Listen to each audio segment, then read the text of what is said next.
here, this is a MyoMaster Elite and Chiller. This MyoIce Elite will help with our recovery. Watch us set it up. Now let us look inside of the MyoIce Elite. Let's do this.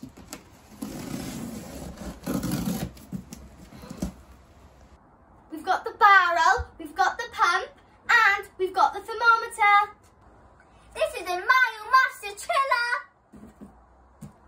Let's get cold.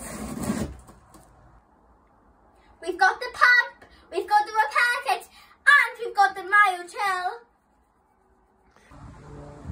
Let's keep pumping. It's up. Now let's fill it with water. I've pumped the lid up and installed the chiller.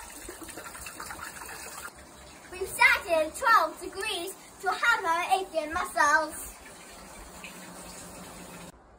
Great recovery after football.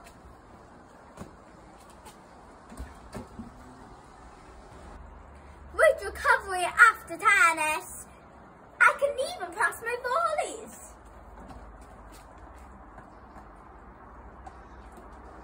I hope you enjoyed our MyoMaster adventure. Good looking, Auntie.